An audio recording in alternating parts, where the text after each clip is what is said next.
Hi friends எல்லாரும் எப்படி இருக்கீங்க? இன்னைக்கு உங்களுக்கு என்ன செஞ்சு காட்ட போறேன்னா, சோயா சங்க்ஸும் வெஜிடபிளும் போட்டு பிரியாணி தான் பண்ணி காட்ட போறேன். சூப்பரா இருக்கும். சோயா சங்க்ஸ் ரொம்ப நல்லது உடம்புக்கு. புரோட்டீன் அதிகமா இருக்கு.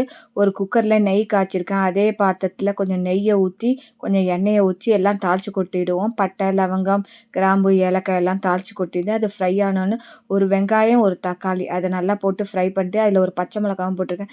நல்லா ஃப்ரை ஆனோனே இதுக்கு தேவையான உப்ப போட்டு, இஞ்சி பூண்டு விழுதையும் போட்டு நம்ம வதக்குவோம். இது பச்சை வாசனை போனோனே மஞ்சப்பொடி கொஞ்சம் போடுவோம். அப்புறமும் கொஞ்சம் மஞ்சப்பொடி போடலாம். இப்போ கொஞ்சம் மஞ்சப்பொடி போட்டு சோயா சங்க்ஸை வெந்நீரில் போட்டு நல்லா கொதிக்கிற வெந்நீரில் போட்டு அதை நல்லா புழிஞ்சு வச்சுருக்கேன்.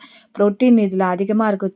சோயா சங்க்ஸில் மீல் மேக்கரில் நீங்கள் வந்து நம்ம வெஜிடேரியனாக இருக்கிறவங்களுக்கு ரொம்ப நல்லது உடம்புக்கு. நீங்களும் ஒரு வாட்டி பிரியாணி தனியாகவும் பிரியாணி பண்ணலாம். சேர்த்து இது மாதிரி காய்கறிகள் போட்டும் பண்ணலாம்.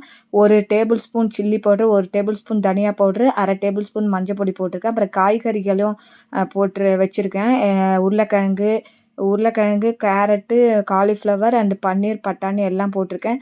அது நல்லா வதங்கினோன்னே இதுக்கு தேவையான தயிர் ஒரு கப் எடுத்து வச்சுருக்கேன். தயிரையும் ஊற்றி கரம் மசாலா 1/2 டேபிள் ஸ்பூன் போட்டு எல்லாத்தையும் போட்டு வதக்க வேண்டியதான். அரிசி வந்து ஒரு பாஸ்மதி அரிசியை ஒரு 1/2 மணி நேரம் ஊற வச்சுருக்கேன். அதையும் ஊற்றி 1 1/2 கப்பு தண்ணி ஊற்றிருக்கேன். அதை போட்டு ஒரு விசில் விட்டு மேலே கொஞ்சம் நெய்யை ஊற்றிட்டு கொத்தமல்லியும் போட்டு ஒரே ஒரு விசில் தான் விட்டேன். உங்களுக்கு வேணால் 2 விசிலுங்க. நான் 1/2 அன் ஹவர் ஊற வச்சதுனால ஒரே விசில் தான் விட்டேன்.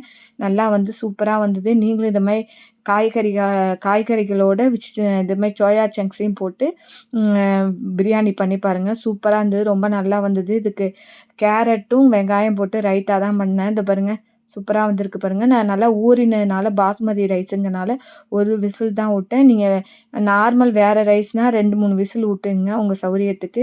நல்லா ஊறிட்ட அரிசி. நீங்களும் உங்கள் வீட்டில் பண்ணி பாருங்கள். பிடிச்சிருந்தா லைக் பண்ணி, ஷேர் பண்ணி, சப்ஸ்கிரைப் பண்ணுங்கள். தேங்க்யூ.